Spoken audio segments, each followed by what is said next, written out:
compartilhar, então, aí o artigo aí com vocês.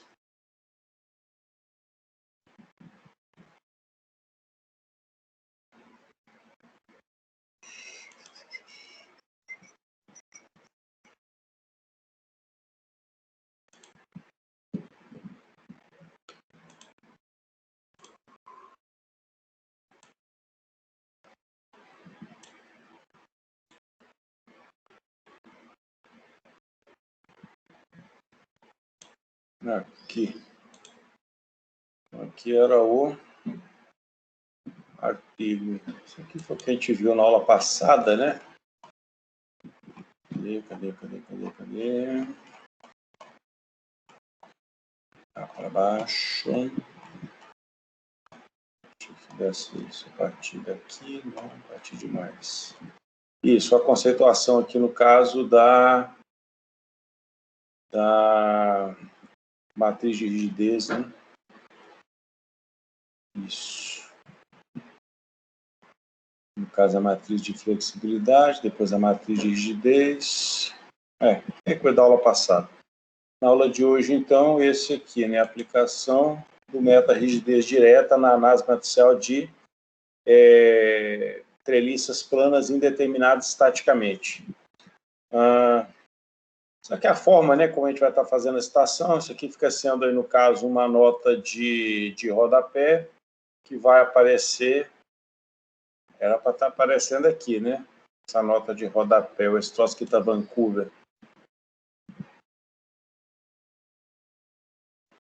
Não está Vancouver, não. Era para ter aparecido, então, na nota de rodapé. Joia? E não aqui em cima. Um errozinho aí. Tá? Então, esse 1 aqui, que eles são do Instituto Federal de Goiás, Campos de Formosa, que é pertinho de Brasília. Aí nós temos aqui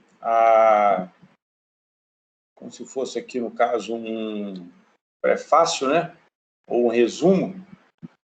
Ok? Então, a área de conhecimento aqui em engenharias, o resumo aqui dela, né? O resumo da ópera ou do que vai ser tratado, né? E que, às vezes, também você tem que fazer ele em inglês, né? Que é o abstract, tá?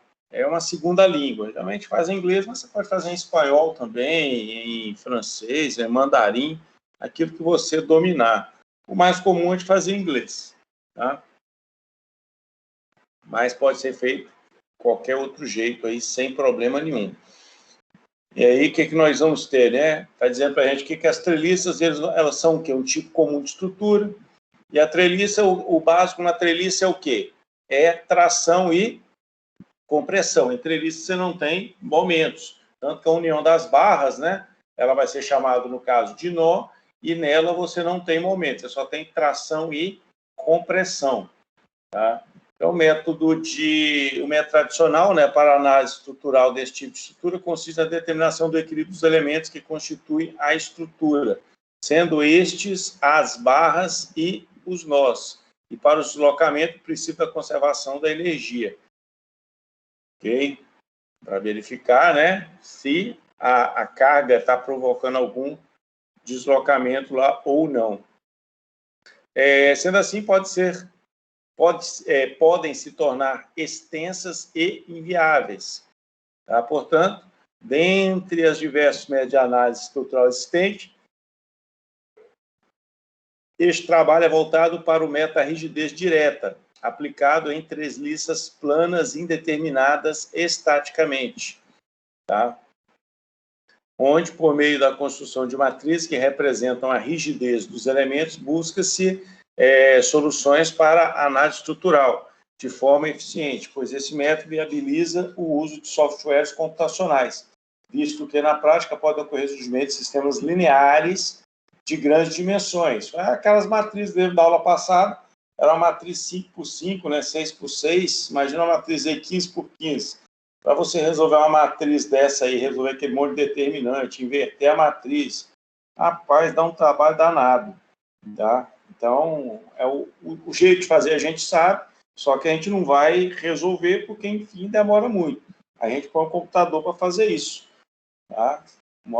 Os métodos computacionais. A metodologia empregada nesse trabalho foi a construção de um diferencial teórico por meio de pesquisas bibliográficas com o propósito de compreender o tema estudado para posterior aplicação. Os resultados que serão apresentados demonstram os procedimentos e a solução para uma análise estrutural de uma treliça plana indeterminada estaticamente, demonstrando o êxito na utilização da análise matricial. Então, as palavras-chave aí desse artigo são análise estrutural, rigidez direta e treliças. Tá? Poderia ter mais palavras, né? Podia sair até umas 5 ou 6, é de bom tom também. Menos do que 3, tá? 3 aqui eu diria até que é o mínimo, né? Eu, se fosse fazer um artigo dele, eu colocaria até 4, tá? 3 aqui é o mínimo do mínimo do mínimo. Bem, nessa introdução, o que está falando para a gente, né? Depois de fazerem aí uma revisão bibliográfica, o básico, quando a gente vai, né, só fazendo um parênteses, né? O básico, quando a gente vai fazer aí, escrever um artigo científico, é saber qual é a bibliografia que vai ser pesquisada, certo? Então, como é que a gente começa pesquisando, né? Como é que eu começo pesquisando para saber como é que vai ser aí meu artigo, né? Ou para eu escrever sobre um determinado tema? Porque às vezes a gente quer escrever um artigo e a gente não sabe nem sobre o que escrever.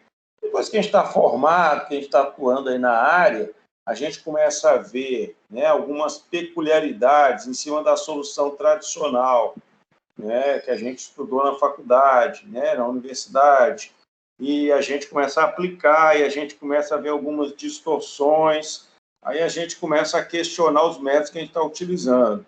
Então, neste caso aí, a própria prática, ela vai conduzir a novos conceitos, ou novas abordagens, ou novos jeitos, né, de ver a coisa.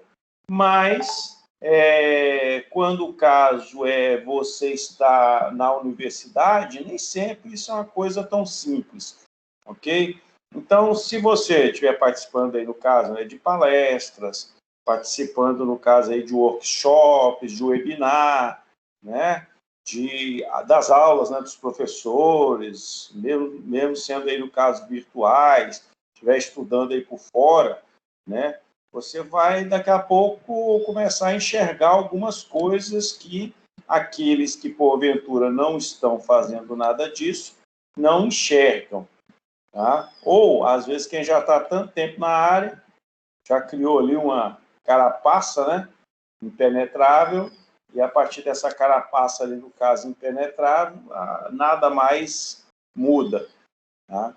Então, se eu quero pesquisar alguma coisa, primeiro, né, a gente não vai chamar só no Google, né, porque, enfim, o Google tem muita coisa boa, mas também tem muita coisa que não serve para muita coisa. Então, é interessante que você procure no Google acadêmico, né, ou o acadêmico, School Google, alguma coisa assim, ou Google acadêmico. Quando você puxa no Google acadêmico, vai aparecer um monte de coisa. Outro jeito de você pesquisar são nas plataformas qualificadas, né? Então, as revistas indexadas, que tem artigos, tá? A própria UEMA tem. Você, com a sua matrícula da UEMA, procurando na biblioteca, no site da biblioteca, tem lá algumas revistas indexadas, que são assinadas, no caso, pela UEMA, que todo aluno que está matriculado regularmente como aluno matriculado, né, como aluno regular, eu acho até que o especial também, né, se é que a UEMA tem a modalidade de aluno especial, algumas universidades têm, tá? Então, com essa matrícula, você consegue ter acesso a esses periódicos indexados, ok? E nele você pode chegar e fazer a pesquisa. Então, eu posso fazer uma pesquisa em cima dessas palavras-chave: análise estrutural, rigidez direta e treliças, ou análise estrutural, rigidez direta e pórticos, ou análise estrutural, rigidez direta e viga biapoiada em balanço. Tá? Pode ser qualquer tipo de estrutura, pegando essas duas palavras-chave aqui e levando para essa vertente. Em cima disso, vai aparecer lá um monte de periódicos.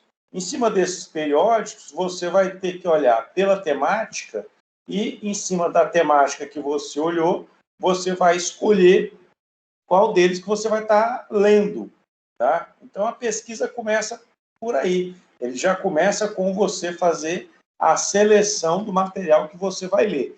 Então, se eu quero escrever um artigo e eu quero fazer referência, né, eu quero que meu artigo realmente tenha algum peso, tá? Eu tenho que ter pelo menos uns 10, né, umas 10 citações, ou uns 10 artigos, né, ou livros, alguma coisa assim, que eu tenha lido. E, se possível, que tenha tido acesso recente, né?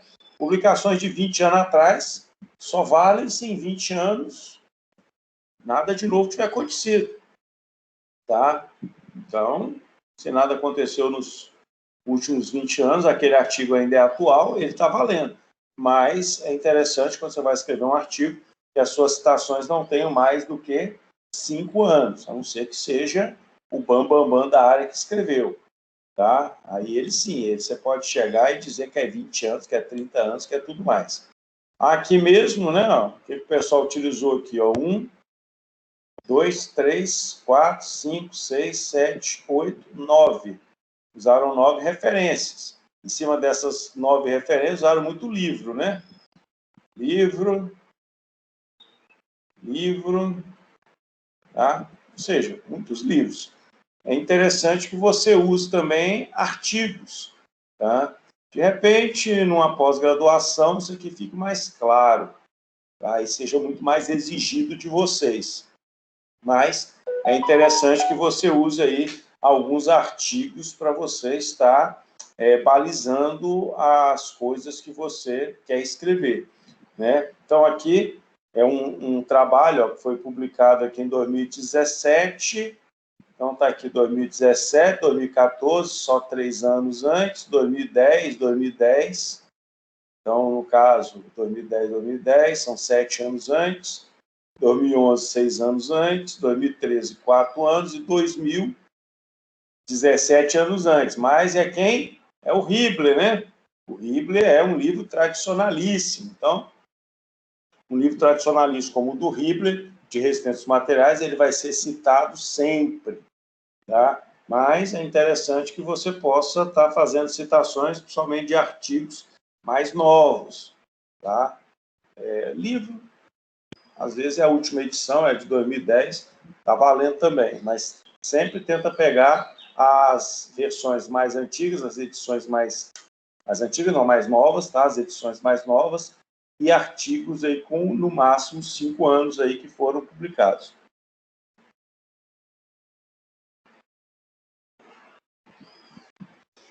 Voltando aqui, só falar um pouco aí sobre como conseguir as fontes, né? Como conseguir as fontes. Aí depois aqui nós temos, né, que os cursos de engenharia possuem diversas disciplinas básicas, não é diferente na UEMA, tá? Então você tem aí nos primeiros semestres, né, cálculo diferencial integral 1, 2, 3, 4, cálculo avançado, cálculo vetorial, tá? Às vezes é cálculo misturado com a geometria analítica, introdução à álgebra linear ou álgebra linear avançada, tá? Então essas disciplinas elas vão ser o quê? Base para posteriores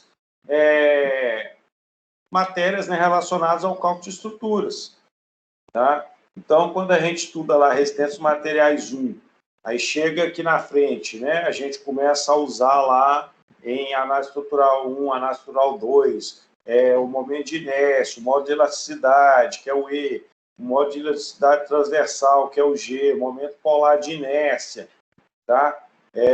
Raio de giração, centro de gravidade. Tudo isso são coisas que a gente estudou um pouquinho no cálculo, estudou bastante na física e que estão aí dentro de todas as temáticas relacionadas à engenharia civil. E se está relacionado à engenharia civil e está dentro da temática, é o que a gente tem que estar utilizando. Então, as primeiras sempre, né, as primeiras disciplinas que a gente vai fazendo, elas sempre são a base para a gente compreender as coisas mais para frente. E, às vezes, a gente não compreende bem as coisas para frente exatamente porque faltam as coisas para trás, né? Falta a base. Eu não vou conseguir colocar uma telha se não tiver lá uma terça para apoiar ela, né? Então, tem que ter lá o telhado, né? Se for de madeira, tem que ter o madeiramento, tem que ter o ripamento, ok? Tem que ter um rincão, tem que ter um oitão, tem que ter a cumieira. Então, sem isso dali, o telhado não fica em pé. Tá? Então, às vezes, o nosso curso, a gente quer passar qualquer curso que a gente quer formar, às vezes a gente ainda não amadureceu para alguma disciplina, mas a gente também não quer ficar para trás, porque, infelizmente ou felizmente, quem faz engenharia, às vezes é bom em matemática, às vezes é bom em física, mas ser bom em matemática e ser bom em física não quer dizer que a gente saiba tudo de matemática e tudo de física. E quando a gente fica com a nota ruim, a gente fica meio chateado, né? Por quê? Aquilo bate naquele conceito que a gente tem de que a gente é inteligente. Todo mundo chama a gente de inteligente. A gente vai e reprova na disciplina, quer dizer que a gente não está tão inteligente assim. Quer dizer, não é bem assim, né? Quer dizer que naquele momento você ainda não tem o amadurecimento necessário para avançar. Mas a gente não aceita, né? O orgulho da gente é maior do que tudo, a gente não aceita. Mas às vezes o mais certo mesmo em determinada disciplina é você chegar e fazer de novo. E sem avançar, é parar mesmo ali, ó, eu vou atrasar meu curso, sim, mas eu quero me formar bem. Então, vamos pegar, vamos fazer a disciplina e tudo certo. Na universidade, né, estadual e federal, é mais difícil a gente ver assim, umas situações assim esdrúxulas, né? É mais difícil, embora pode até chegar a ver, né? Eu não vi ainda, também não procurei saber, de, por exemplo, né, um aluno dever resistências materiais 1, resistências materiais 2, análise estrutural 1, análise estrutural 2, e fazer uma análise estrutural avançada, por exemplo, né? Porque tem aí os pré-requisitos, ok? Então, é difícil a gente ver esse tipo de coisa acontecendo. Em universidades particulares, a coisa já é mais folgada, né? Às vezes o cara está no 10º semestre devendo a metade de todos os períodos para trás. Quer dizer, ele não está preocupado com a formação dele, né? O empresário que fornece ali para ele o curso superior, às vezes também não está tão preocupado assim, e se o cara não tem dó dele, não é o empresário, vai ter, né? Então, cada um tem que saber de si. Eu tenho que saber da minha formação, né? Mas é isso. Então, aqui isso aí é a base aí, no caso de tudo, e a gente vai estar compreendendo as coisas para frente aí, sabendo das coisas para trás, tá? Para a gente estar avançando, né, em passos firmes, tá certo? E o objetivo, né, dessas disciplinas todas que a gente vai estudando, está dizendo aqui, é qualificar profissionais capazes de elaborar modelos para descrever e analisar situações, testar hipóteses e otimizar processos. Né? Este trabalho está direcionado para um estudo por meio de cálculos matriciais, tá? De treliças indeterminadas estaticamente, representando o método da rigidez direta. Contudo, neste contexto, foram admitidas apenas cargas estáticas, bem como um comportamento linear para as estruturas. Então, quer dizer, não foi considerado cargas móveis, só cargas estáticas. O conhecimento dessas áreas da matemática é de suprema importância para futuros cálculos estruturais. Portanto, o objetivo desse trabalho é trazer conhecimento sobre cálculos de esforço provocados sobre treliças com o apoio de uma disciplina em específico, que é a álgebra linear. Então, na álgebra linear, o livro-texto aí tradicionalíssimo, né, o do Boldrini, tá, que é da Universidade Federal de Minas Gerais. Então, o primeiro capítulo, segundo capítulo e terceiro capítulo dele, no primeiro capítulo, se eu não me engano, são apenas matrizes, né, somas de matriz e tudo. No segundo capítulo, eles são sistemas lineares. No terceiro capítulo, apresenta determinante, e aí, depois que apresenta o determinante, você vai ver matriz inversa, matriz dos cofatores, matriz transposta, e no capítulo 4, você já começa com a parte da álgebra linear referente à combinação linear. Tá? Capítulo 5 são autovalores e autovetores, e por aí vai. O 6 eu não me lembro exatamente o que seria. Tá? Mas, assim, você vê lá o processo também nele, né, de ortonormalização de Gram-Schmidt, tá? Eu acho que é o capítulo 6. Tá? E vê base, né, dimensão, matriz de transformação linear, um monte de coisa. Tá? Então, é o conhecimento que a gente precisa aqui para essa análise desse artigo. ok? E é o que a gente precisa também para estar entendendo um pouco aí sobre o método da rigidez direta. O livro do Boldrini, está só falando um pouquinho mais da álgebra linear, ele traz praticamente todos os resultados importantes. Tá? Todos os resultados importantes. Um dos resultados importantes é estar exatamente o quê? O processo de ortonormalização de Gram-Schmidt. Ele é um dos processos, dos resultados mais importantes aí no caso de álgebra linear. O outro resultado super importante é o teorema espectral, tá? Que vai ser analisado em cima de um negócio chamado matriz autoadjunta. Okay? Então, assim, o teorema espectral ele não está lá no livro do Boldrini, porque geralmente ele é visto apenas a nível de pós-graduação. Tá? Então, quando vocês forem fazer os cursos de pós-graduação de vocês, vocês podem ter certeza que vocês vão ver aí uma tal de uma matriz autoadjunta e vão estar vendo aí o teorema espectral. Tá?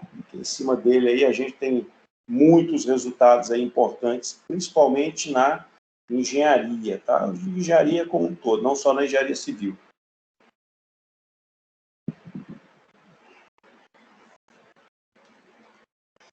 Então, aqui para os materiais e métodos, né? Este estudo teve como principal metodologia. Fechou.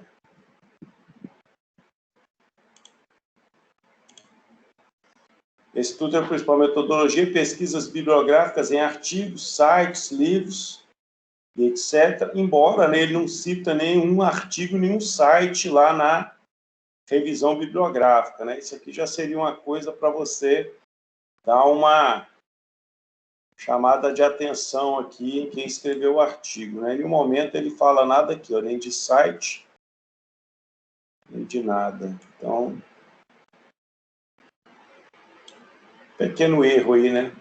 Que já compromete um pouco aqui essa metodologia dele. Mas, assim, compromete de maneira pontual, né? De maneira geral, não. Construído o referencial teórico, provemos análises estruturais de modo que o conhecimento adquirido fosse colocado à prova. Dessa forma, a de rigidez tem como passo a passo o seguinte procedimento. Primeiro, o primeiro passo ao aplicar o método de rigidez direta é promover uma identificação dos elementos e dos nós presentes no modelo estrutural. Posteriormente, construir um sistema de eixos de referência, sendo eles um local e um global. Tá? E aí entra, né, o processo de ortonormalização de Gram-Schmidt, né, gente? É exatamente isso aqui, ó, tá? Então, você tem um sistema existente e você não quer que ele fique nesse sistema aqui, você quer num geral, num global. Então, você tem que pegar essas coordenadas que estão nesse sistema qualquer e trazer para o sistema de referência seu. Tá? E isso você faz através de matrizes. Okay? Então, construído os referenciais, é necessário o auxílio de matriz de transformação linear, ou só MT, ou só T, né? Essas matrizes são obtidas através de relações trigonométricas, seno e cosseno, que relacionam os eixos do sistema local com os eixos do sistema global. Então, aqui a gente tem o X e o Y global, e a gente tem o X' e o Y' local. Tá? E aí nós temos aqui ângulos, né? Um ângulo aqui de deflexão do eixo X e o ângulo aqui de deflexão do eixo Y. Tá? Você tem um θx e um θy. Então, a partir dessas citações, ou das relações citadas anteriormente, a gente vai ter o quê? Um gama x, que é o quê? Que é um cosseno diretor do ângulo entre x' e x. E um gama y, que é um cosseno diretor do ângulo entre y' e y, representados na figura 1, acima. Tá? Elas são estruturadas de modo que, quando combinados com as matrizes de rigidez, transformem as coordenadas locais em globais, tá? Só um minutinho aqui, deixa eu parar de compartilhar a tela aí para vocês poderem me ver.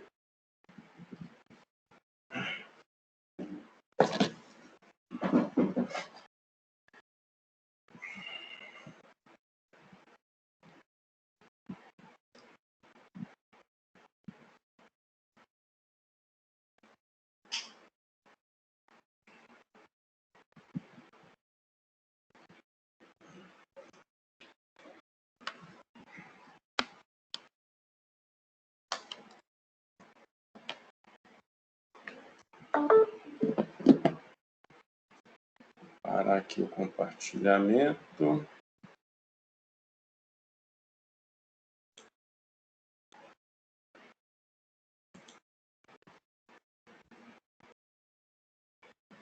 Tá, acho que parou.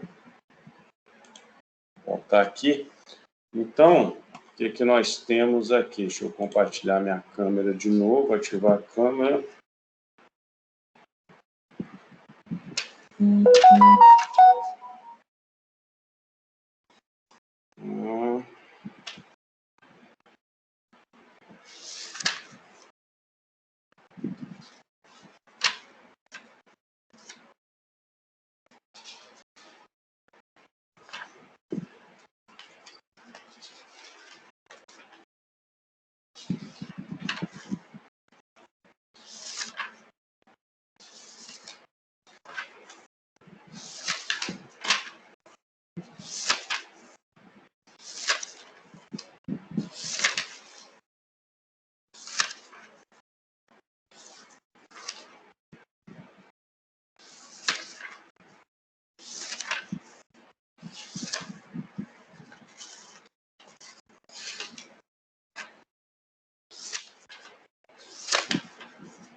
Tem qual ser o diretor aqui? Projeção. Visão de diretores.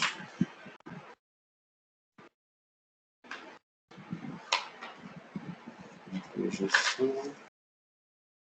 Projeção de diretor. Aqui. Isso. Então, um livro bom aí da gente estar dando uma estudada aí não só na geometria analítica, né, como também na álgebra linear, que são dos mesmos autores, né? É o Alfredo Steinbruch e o Paulo Hitler.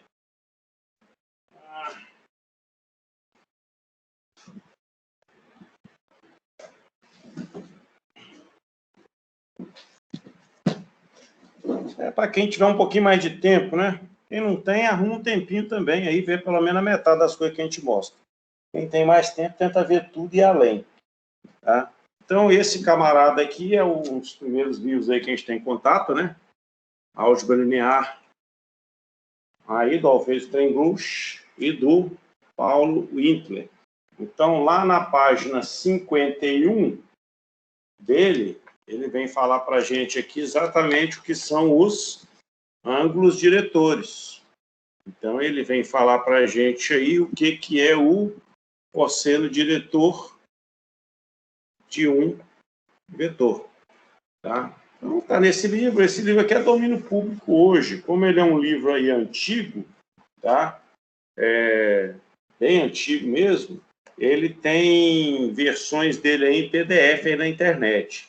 Eu tenho o PDF dele aí no meu PC. Se alguém não tiver, né, e não conseguir, se quiser, eu disponibilizo aí no grupo. Tá ok? Então, esse aqui é de álgebra linear. De álgebra linear? Não. É geometria analítica. Do mesmo jeitinho, vem esse daqui, né? Álgebra linear, os mesmos autores, né? Alfredo Steinbruch e o Paulo Hitler, tá? Ele faz aqui uma abordagem, pegando aqui também, né, a questão lá do seno e do cosseno, que é o que vai ser utilizado no artigo aí agora, tá? Para dar as novas... E aqui sendo, né, a matriz de transformação, tá? Aqui é a matriz T, onde você tem aí o seno de θ e o cosseno de θ aí como elementos dessa matriz. E ele já começa, ele não faz igual o outro, né, que é uma revisão lá de vetores e tal, ele já começa aqui de sola, né? Ele já começa aqui falando de espaço vetorial. Vem falar aqui de espaço vetorial não euclidianos ou euclidianos. Depois ele vem falar aqui no caso das transformações lineares, tá? Que é que a gente mais vai estar utilizando nesse artigo, e por aí vai. Não sei se esse aqui trata do processo de ortonormalização de Gram-Schmidt. Transformações lineares planas. Eu acho que esse aqui da página 105. Acho eu. Flexões. Não. Ele vem falar de contração, dilatação, cisalhamento.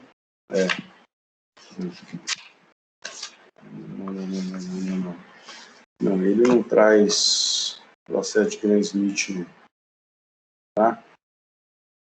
Mas tá valendo também. Como eu falei, né, o mais completinho aqui é o Boldrini. O Boldrini está em alguma caixa aqui, como tem um tempo que eu não uso.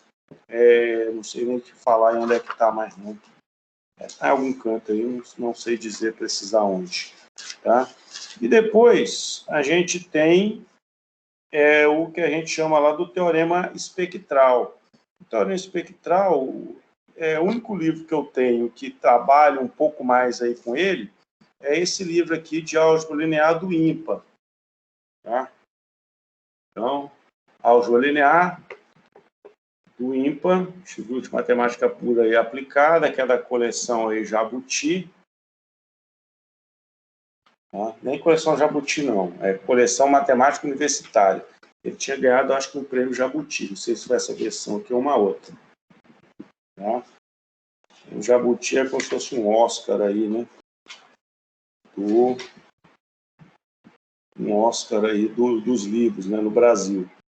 Ok? Prefácio dele aqui, quem escreveu foi esse rapaz. Rapaz não, um senhor, né? Chamado Elon Lages Lima. Esse camarada aqui é Sobral, se eu não me engano, aí, no Ceará. Tá? Escola de Matemática aí do Ceará, uma das melhores do Brasil. Tá? Um dos grandes matemáticos que tem no Brasil hoje são aí do Ceará. Então, o Ceará não é só... Ceará não é só, como se diz, humor, não. Tá? A parte de matemática deles também é muito boa. Ok? Também lá do Recife, em Pernambuco. Ok? A Universidade Federal do Recife também tem uns camaradas lá muito bons que surgiram ali. Principalmente na parte de computação, tá? Matemática computacional. Os caras são fera. Ok? E aí, em cima disso daqui, é que você vai trabalhar, ele começa devagarzinho, né? Então tá lá, espaços vetoriais, subespaços vetoriais, bases, transformações lineares, produto de uma transformação linear, núcleo, imagem, soma direta e projeção, matriz de transformação linear, eliminação, produto interno, e aí ele entra na matriz adjunta. Aí depois que ele fala da matriz adjunta, da atriz autoadjunta e os operadores ortogonais, ele vai chegar aqui no teorema espectral. Tá? Então, quando você estiver lendo algum artigo, daqui a pouco fala assim, pelo teorema espectral eu posso dizer tal coisa, tal coisa, tal coisa. Tá? Então, esse teorema espectral está descrito neste livro aqui, tá? Da coleção Matemática Universitária de Álgebra Linear. Esse eu não sei se tem ele em PDF. Tá? Peguei isso aqui quando eu fiz uma pós-graduação em matemática na UFES, na Federal do Espírito Santo, que é onde eu me formei em matemática. Ok? Na época, lá em 1900 e bolinha, tá? Se eu não me engano, foi em 1998. 98, eu acho que peguei para estudar esse livro aí. Depois estudei alguma coisa também no mestrado, mas já tem um bom tempo que eu não brinco com ele, porque, enfim... Mas está lá, se precisar do conhecimento ali, é só papirar um pouquinho, né? Ler um pouquinho e chegar aí às conclusões que se precisa. Vamos lá, vamos de novo aqui, compartilhar a tela, voltar lá no artigo.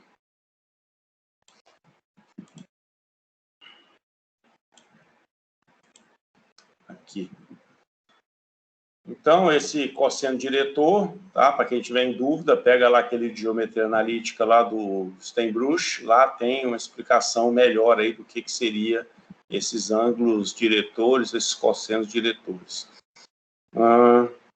E aí, né, falado disso daqui,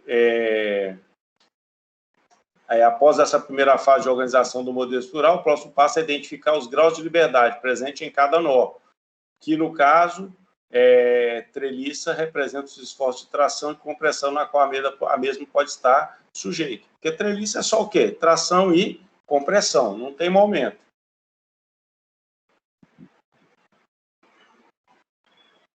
Não tem momento. E é por isso que a gente fala, né, que força em treliça você só aplica onde? Nos nós. Porque se eu jogar uma carga aqui, essa treliça deixou de ser treliça, né? A treliça é só tração e compressão. Essas incógnitas primárias para o método estas são as incógnitas primárias para o método da rigidez direta, que vão nos resultar nos deslocamentos nas reações de apoio das estruturas que serão posteriormente analisadas. Então, essa treliça aqui, ó, é tradicionalíssima, né? Só não é mais tradicional, só seria mais tradicional ainda se ela só tivesse 3 elementos, né? Então, tem mais esses 2 aqui. Eu tenho um apoio aqui, ó, na vertical, eu tenho um apoio aqui na horizontal, tá? E os demais pontos aqui, né? No caso, esse nó e esse nó, eles não têm apoio nenhum. E a treliça se mantém na sua estrutura. Por que ela se mantém na sua estrutura? Porque ela é formada por triângulos, e triângulos são rígidos, tá? São as figuras rígidas. Então, o que a gente pode falar disso daqui, né? Pode-se dizer que o método da rigidez direta possui o mesmo procedimento de análise para as diversas conformações estruturais existentes. Porém, no momento de construir a matriz de rigidez, o método possui particularidades resultantes do tipo de estrutura adotado.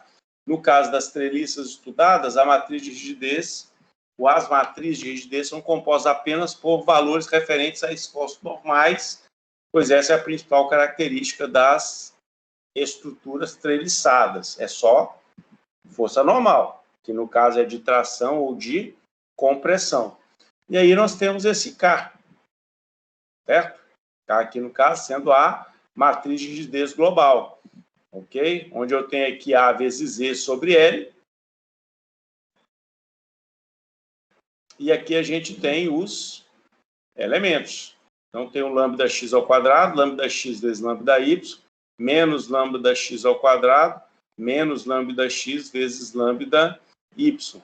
Lembra lá que a matriz é simétrica? Então, aqui, esse elemento é igual a esse elemento é igual a esse elemento é igual àquele, esse é igual a esse é igual a esse é igual a esse, e por aí vai. Ela tem aqui uma simetria, tá?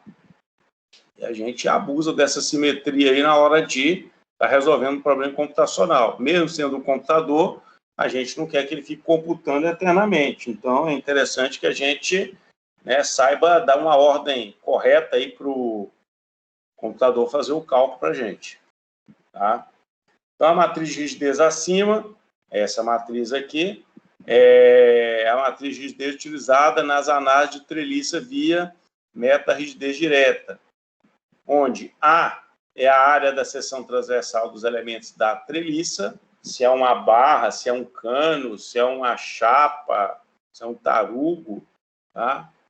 Não interessa, mas é a área da seção transversal, E é o modo de elasticidade do material e L o comprimento. Tá? Para cada estrutura foi usada a matriz de rigidez padrão, e após a elaboração da matriz de rigidez de cada membro, é feita uma sobreposição das mesmas, de modo a obter a matriz de rigidez global da estrutura. Porque lembra que de uma matriz pequena saiu uma matriz grandona depois? Tá? Isso a gente viu na aula anterior. Cadê? Era essa daqui. Cadê? aqui saía, né? Essa matriz. Cadê? Isso, saiu essa outra matriz aqui.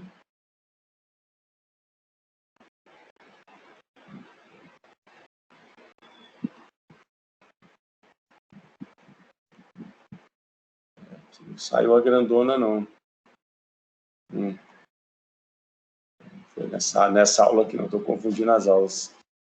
Tá? Mas tá beleza. De todo jeito, a gente tem essa matriz. E essa matriz depois vai virar uma matriz maior. Tá? É o que vai acontecer aqui, logo nas linhas aí abaixo. Cadê? Após a confecção das matrizes de rigidez, a gente deve construir os vetores de força, Q, tá? E deslocamento, D, que compreende as reações de apoio e forças externas à respectiva estrutura. Então, este Q, tá? Olha lá, vetores de força, eles estão relacionados com K, que é a matriz de rigidez global, K, e o D, que são os deslocamentos, mais um Q0, tá? E aí, o que a gente vai ter lá? A equação 1, essa daqui, é responsável por todo o método da rigidez. Ela diz que a força provocada em um nó é igual à rigidez do membro vezes o deslocamento sofrido no nó, mais caso tenha alguma carga inicial pré-calculada. Então, a força provocada em um nó, já que aqui é o vetor força, vai ser igual à rigidez daquele membro que está sendo estudado, vezes o deslocamento sofrido pelo nó, mais uma carga inicial que foi pré-calculada ou pré-estipulada. Construído, né, os vetores e as matrizes, que serão introduzidas ao método, e feitas as operações matriciais, teremos um sistema linear de grande dimensão, para ser solucionado, foi utilizado o software MATLAB. Tá? Então, esta daqui... Cadê? Essa daqui é a matriz... Matriz, não. Essa daqui, no caso, é a treliça, tá? Em questão. E aí, aquela lá foi só inspiração, né? Aqui vai ser o quê? Uma outra treliça. Essa treliça aqui, ela vai ser uma treliça lá indeterminada estaticamente, tá? Composta por 6 barras. Então, são essas 4 barras aqui, mais as 2 diagonais, tá? Não sei nem se precisava de 2 diagonais. Uma diagonal só, de repente, já resolvia. Mas, tudo bem. Então, são mais 6 barras, de maneira a mostrar o procedimento do método da rigidez direta em uma análise real. Então, aqui a gente tem 10 metros, consequentemente, aqui também são 10 metros, tá? Se aqui são 10 metros, aqui vai ser quanto? 10 vezes raiz de 2, né? Dá aproximadamente 14 metros aqui, tá? 14,41, né? Raiz de 2 é 1,41, 44, então é 14,140, tá ok? Vai ser o valor aqui desse comprimento. Então, no processo da análise da treliça via meta-rigidez direta, primeiramente foram numerados os nós e as hastes, de modo a promover uma organização do modelo analisado. Em seguida, foram elaboradas as matrizes de rigidez de cada membro. Então, aqui no caso, aqui foi enumerado as barras, né? Barra 1, barra 2, barra 3, barra 4, a barra 5 e, por último, essa daqui, a barra 6. Tá certo?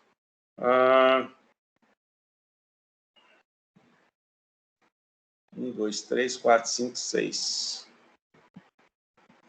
Tem um método aqui circular, tá? Tem um método aqui circular Aqui deu uma pulada, né? Eu acho. Então, aqui, ó, 1, 2, 3, 4, 5, depois a 6.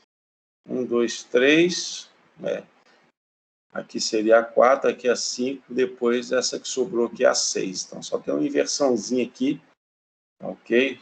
Mas você tem aqui o método circular. Então, no método da análise, então, foram elaboradas as matrizes de rigidez de cada membro. Então, para a barra 1 e para a barra 4, as duas são paralelas, tá? Para a barra 1 e para a barra 4, se a gente pegar aqui, ó, aqui, AE sobre L. Então, fica para a gente aqui o AE, tá? E o L aqui, no caso, seria o comprimento, né, que é 4 metros. Mas não foi levado em consideração aqui 4 metros, não, né? 10 metros. 10 metros. Não foi levado aqui em consideração aqui do lado de fora, tá? Mas o que foi feito ali? Cadê?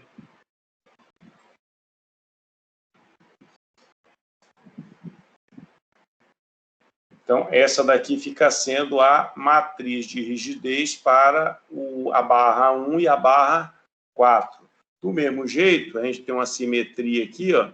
A gente tem a barra 3 e a barra 6. Ah, pessoal, mas a barra 6 está nos engastes. A barra 3, ela está distante aqui dos engastes. Ok? Mas a matriz de rigidez dela, que o elemento K3 e o K6, ficam da mesma forma. E ela também tem a simetria. A simetria, 0, 0, menos 1, menos 1, 0, 0, 0, 0. Tá? Bom também que é uma matriz com muitos zeros, né? No caso aqui da treliça, uma matriz com muitos zeros. Você vai resolver uma matriz que tem muitos zeros, fica uma forma aí até razoavelmente fácil, né, de estar resolvendo. Aí depois a gente tem essa diagonal aqui, ó, tá? A 2, barra 2. Para a barra 2, a gente tem que o AE sobre L vão dar, né, estes valores aqui. E para esses valores aqui é a mesma coisa, a gente tem as simetrias. E aqui não é só esse tipo de simetria não, tá, gente? Ela tem simetrias, não só simetrias, ela tem inversos globais aqui, ó. Repare que esse trecho aqui, ó, esse trecho aqui, os 4 elementos são positivos. Aqui na frente eles se repetem, só que os 4 negativos. Nessa daqui, ó, os 4 elementos, ó, tem só o 0, 1. Aqui se repete, só que se repete com o negativo. Então, isso que está aqui nesse bloco vem para cá, ó, igualzinho. E esse que está aqui na diagonal secundária vem para cá também igualzinho. Mesma coisa aqui, ó. Esse bloquinho aqui com 4 elementos, positivo, 4 elementos, negativo. Na diagonal principal, esse bloquinho de 4 elementos, positivo. Na diagonal aqui secundária, esse bloquinho com 4 elementos, negativo. Tá? Então, é o que ajuda um pouco aí também, né? Além de ter a simetria, você tem essa outra simetria mais geral, né? Digamos assim, para você estar fazendo o cálculo aqui de quem é o K1, K3, K1, K4, K3, K6 e o K2. E por último aí, o K5, ok? Por último, o K5. Então, descobre-se esse valor e esse valor aqui apenas. Calculados 3 valores apenas, tá? Esse outro aqui tem que ter simetria. Então, se esse aqui tem que ser simetria, ele tem que ser igual. Se eu pegar esse bloquinho aqui, ó, e trouxer esse bloquinho para cá e multiplicar cada elemento por menos 1, esse que era positivo fica negativo, esse que era negativo fica positivo, esse que era negativo fica positivo, e esse que era positivo fica negativo. Pego isso aqui desse jeitinho e repito aqui embaixo. Pego isso daqui do jeitinho que está aqui e repito aqui embaixo. Tá? Então, assim, é uma matriz grande? É, mas basta que eu calcule 3 elementos dela. Tá? 3 elementos. Esse e esse. Esse aqui sai por simetria, os demais elementos também todos saem por simetria. Em termos de cálculo computacional, até para o computador fica mais fácil, né, de estar calculando. Embora para o computador, o tempo de computação Se a complexidade for linear, é besteira. Agora, se for uma complexidade exponencial, você pode ajudar o computador a te dar uma resposta mais rápida, tá? O grande problema de simulações é que, às vezes, entra em loop, ok? Você deixa funcionando lá uma semana.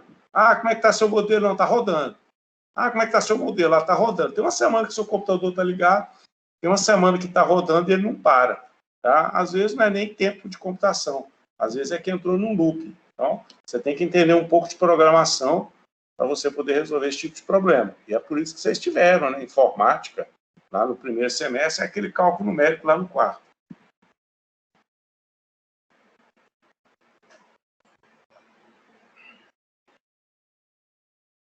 Então, depois que a gente faz essas matrizes aqui, ó, construídas as matrizes de rigidez de cada barra, é feita uma sobreposição das matrizes, dos membros.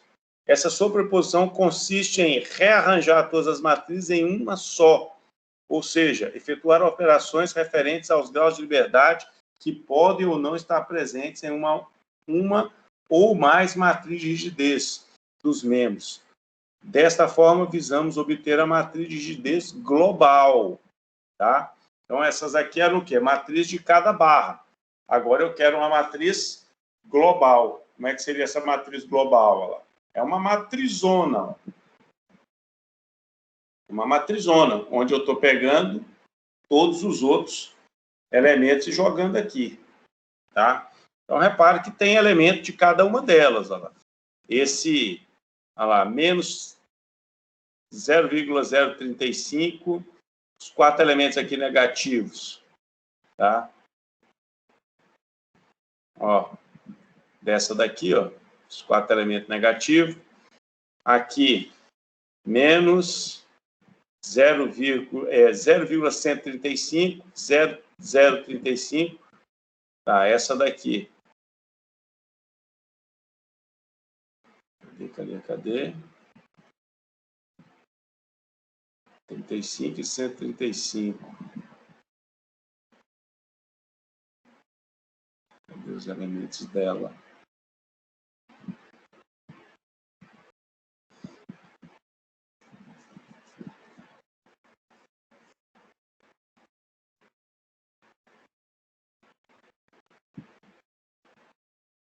Do jeito que está lá, não está, né?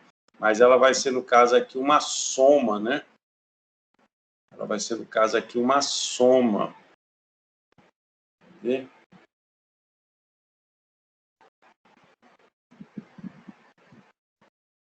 Aqui a K11, K41. Então, quando eu somar, né, esse 0,35, aqui, ó. Quando eu somar, ó, esses 4 elementos aqui com esses 4 elementos, tá? Eu tenho exatamente 4 com 4. Qual deles aqui? Esse elemento somado com ele dá aquele 0,135. Esse elemento somado com esse dá aquele 0,035 que está lá, tá? É o que ele chamou aqui da sobreposição, né? Da sobreposição. E aí a gente vai ter as camadas, né? De cada uma dessas matrizes. No caso aqui, ó, o que essas matrizes aqui estão dando? Estão dando matrizes 4 por 4. Então, 4 por 4. Aqui também matriz 4 por 4. Essa matriz grandona aqui, ó, não é uma matriz 4 por 4, é uma matriz 3, está dando uma matriz 8 por 8, né? 8 por 8. Ok? 1, 2, 3, 4, 5, 6, 7, 8. Está dando, no caso aqui, uma matriz 8 por 8. E quando a gente pegar aqui os elementos, né, dessas matrizes para poder fazer as somas, vão aparecer aqui esses elementos. Bem,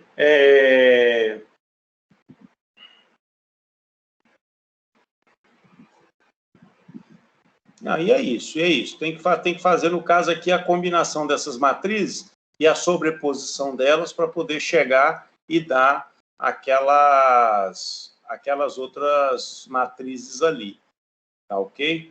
E o que der sombreamento, deu sombreamento. O que não der sombreamento, não deu e ponto final, tá? E com isso a gente vai ter essa matriz ali, no caso, que vai ser uma matriz 8x8, embora eu tenha apenas o quê? Apenas 6, né? Matrizes de rigidez, ok? Eu tenho apenas 6 matrizes de rigidez, mas essas 6 matrizes de rigidez locais vão me dar essa matriz 8x8 aqui, que é uma matriz global, tá? Depois que essa matriz aqui está pronta, que no caso, né, ela vai ser a soma de alguns elementos dessa com alguns elementos lá da outra, né, e fazendo, no caso, aí a sobreposição, a gente vai ter a matriz global para a estrutura, que é essa. Tá? O problema segue com a confecção dos vetores referentes aos deslocamentos e às cargas nodais, que são aplicados à estrutura. Tá? Então, eu preciso estar preocupado com o quê? Agora, com os deslocamentos. Quais deslocamentos que eu tenho? E quando a gente volta aqui, eu tenho quantos nós? 1, 2, 3, 4. Aqui não é nó, certo?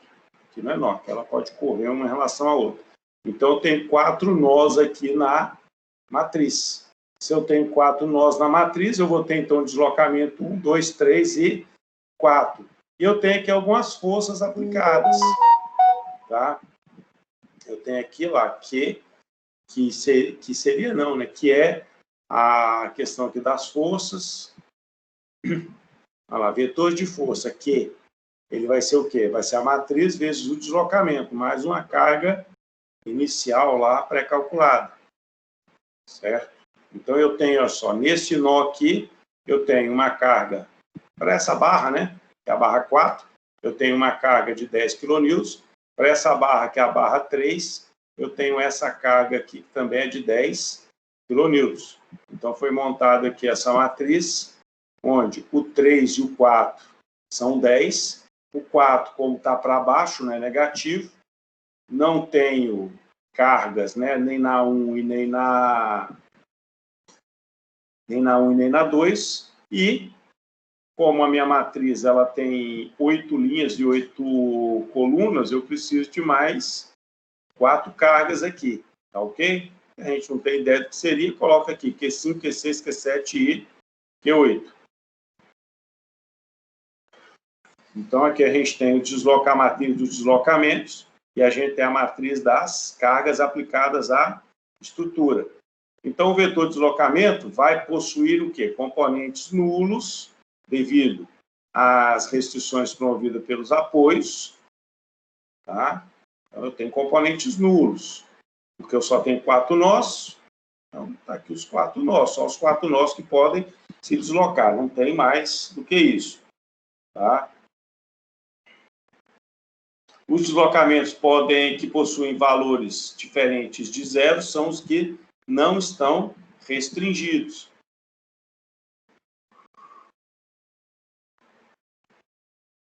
Quanto às cargas, tem 4 valores conhecidos, sendo eles referentes às cargas nodais aplicadas à estrutura, Q1, Q2, Q3 e Q4. Então, a partir dos dados obtidos acima, e como não temos valores iniciais de carga, a gente pode aplicar a equação 2. Aqui, no caso, a equação 1.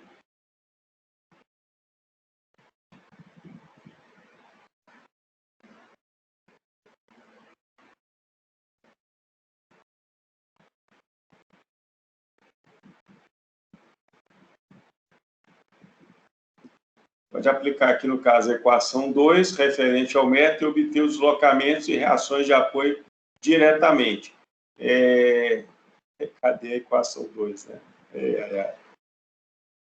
Passa vergonha. Aqui, no caso, vai ser a equação 1 mesmo, tá?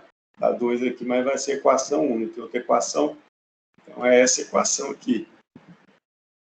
Tá? Equação aqui. Então, usando essa equação, que é a equação 1, não a 2, tá?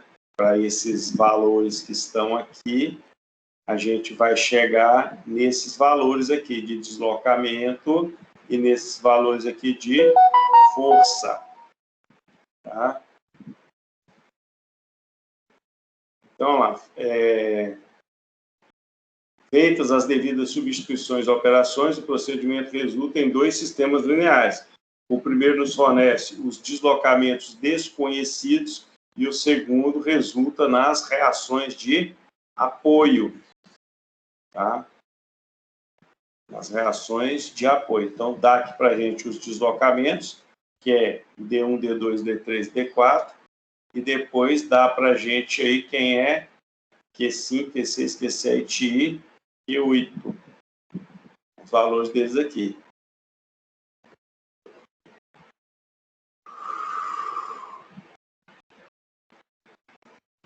Depois, aplicando os valores obtidos à estrutura analisada, temos como resultados as reações de apoio na qual a estrutura está submetida.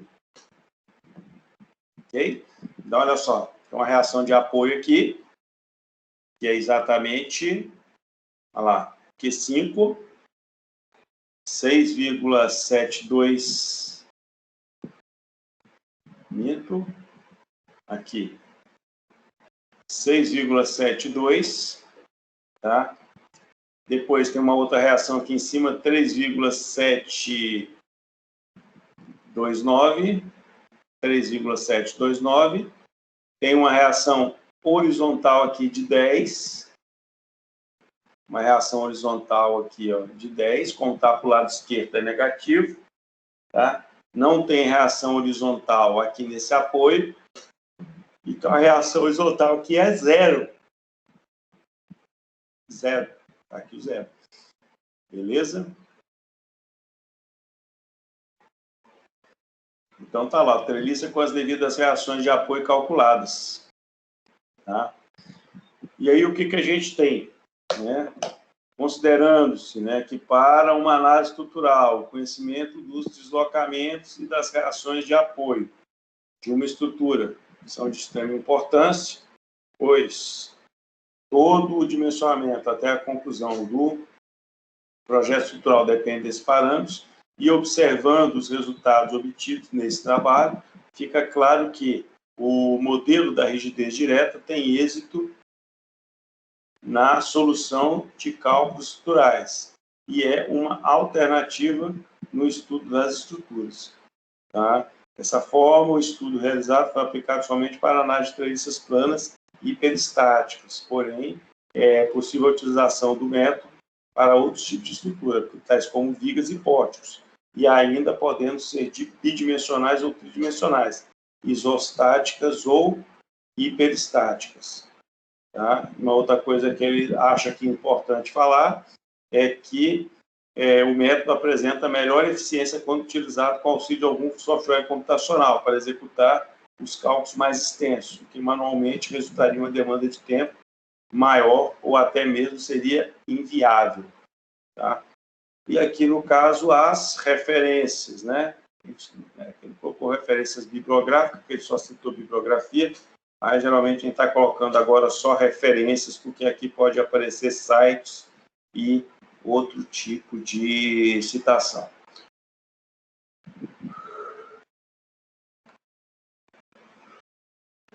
E é isso, né? E é isso.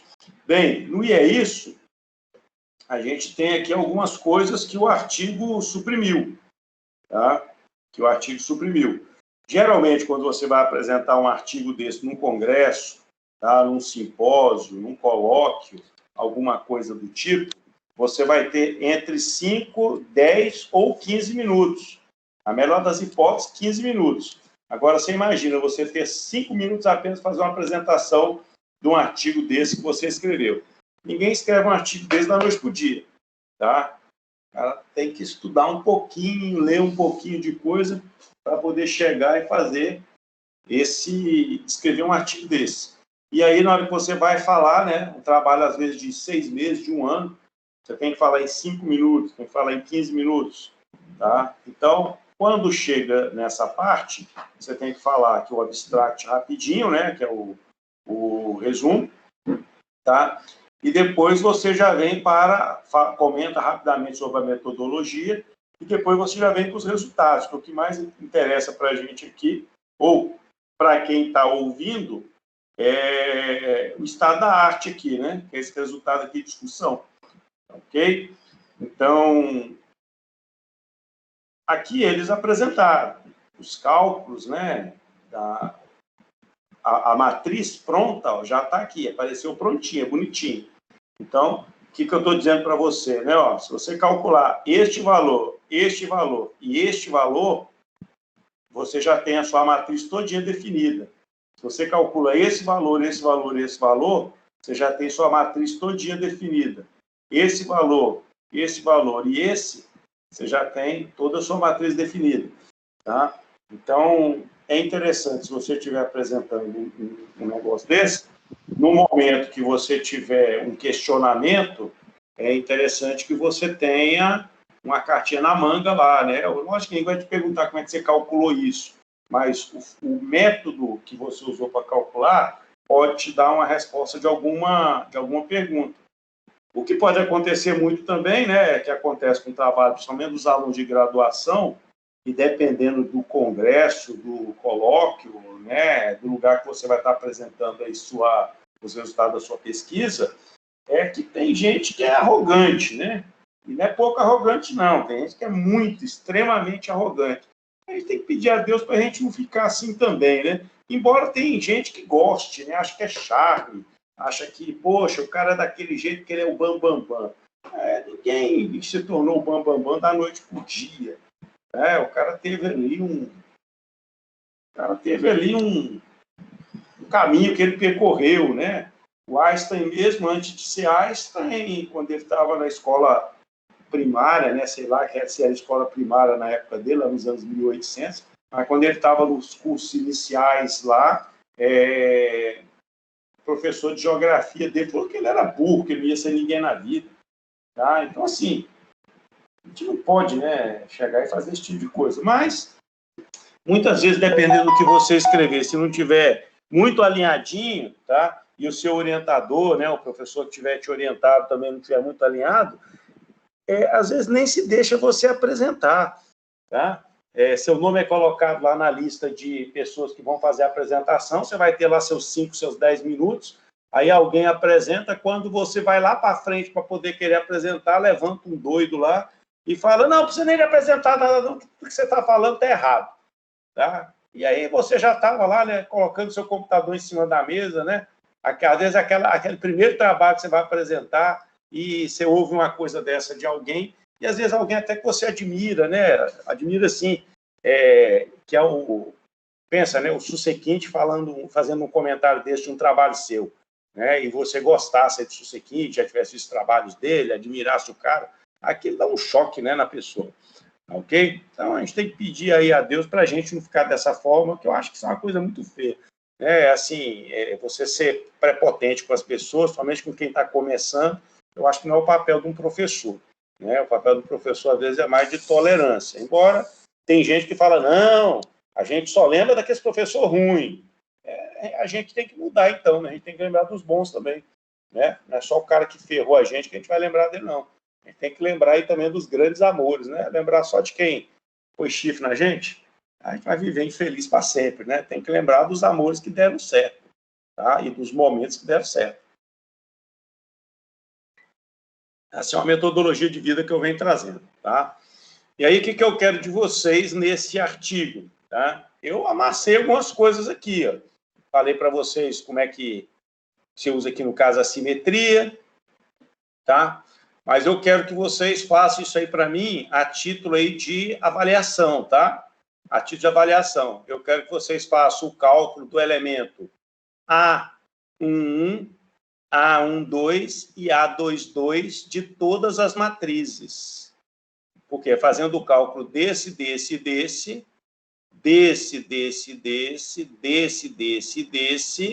você consegue, por simetria, montar toda a matriz. Beleza? Então, vou te pedir para fazer isso. A pessoa só não explicou. Não expliquei mesmo, não. Se eu explicasse, não era trabalho mais para vocês, né? Aí era trabalho para mim. Tá ok? Então, corre atrás aí e traz para a gente esses valores. E segunda coisa, tem uma sobreposição aqui no caso dessas matrizes. Tá joia? Tem uma sobreposição delas. Na sobreposição delas, dá essa outra matriz grande aqui, ó. Eu quero que vocês também detalhem para mim como foi feita essa sobreposição. Então, trabalho de vocês, braçal, tá? 2 coisas apenas. Ok? Elementos A11, A12 e A22 de todas essas matrizes. E depois, como é que foi feito esse sombreamento aqui, essa sobreposição, para a gente encontrar essa matriz global. Certinho? Trabalho bom, né? Trabalho bom demais. Certo. Para entregar quando, professor? Entrega até semana que vem. Uma semana aí para vocês pensarem. E conseguir entregar antes, melhor. Dá para entregar antes, eu acho. Quarta-feira, então. Se eu colocasse aí para sexta-feira, vocês me entregavam na sexta, mas vamos pensar de vocês me entregarem aí ou mandarem para o meu e-mail até a quarta da próxima semana. Tá bom. Tá joia? Hoje eu achei vocês muito caladinhos. O que foi? Geralmente vocês participam mais, perguntam mais. Só prestando atenção mesmo. Prestando atenção mesmo, né? Tem hora que as coisas são assim mesmo, tá, gente? Tem hora que a gente fica falando assim, né? Rapaz, o que eu estou fazendo aqui, né? Normal, tá? Normal a gente ficar pensando aí, tem hora, o que eu estou fazendo aqui. Mas o que eu estou fazendo aqui, tá, gente? Que à medida que vai avançando, eu sempre digo o seguinte, exatas, tá? Embora engenharia não seja, né? Eu sempre falo que engenharia não é exatas, porque, enfim, tem aí umas peculiaridades, tá? Mas na área aí de ciências da Terra, né? Exatas, ciências da Terra, que é o nosso departamento aí, é ingrato mesmo. Quanto mais a gente estuda, mais a gente vê que a gente não sabe nada, tá? É normal. E quem tem a arrogância de achar que sabe alguma coisa só está sendo arrogante mesmo, tá? Então, nada casa mais aí com aqueles dizeres lá do Sócrates, né? Só sei que nada sei do que um curso de engenharia, um curso de matemática, um curso de física. Quanto mais a coisa avança, mais a gente vai falando, cara, eu achei que eu sabia alguma coisa, né? E as pessoas nos têm por muito inteligente, né? Nos têm por muito inteligente. Mas é bom de conservar a humildade aí e saber que essa inteligência aí é relativa, né? Quando a gente pensa o tanto que a gente avançou em relação aos outros, pode ser que a gente já esteja aí quase um Einstein, né? Porque, enfim, o que eu vejo no mundo é que o mundo está emburrecendo. É literalmente isso, né? Sem pejorativo aí, tá? Mas o mundo está emburrecendo. As pessoas não querem mais pensar, fake news virou verdade, a gente está quase voltando para a Idade Média, tá? Eu vejo algumas coisas, também no Brasil, né? Quando eles pegam para pegar, por exemplo, aí uma pessoa que aqui foi aqui em São Luís, eu acho que foi em São Luís, foi em São Paulo, tinha a tal da Dandara lá, que era uma homossexual, né? O vulgo viado, né? E apedrejaram o bichinho até a morte, né? Apedrejar até a morte era coisa da barbárie, né? Da Idade Média, entendeu? No caso de uma mulher lá em São Paulo que a pobrezinha foi confundida lá com... Ela foi confundida lá com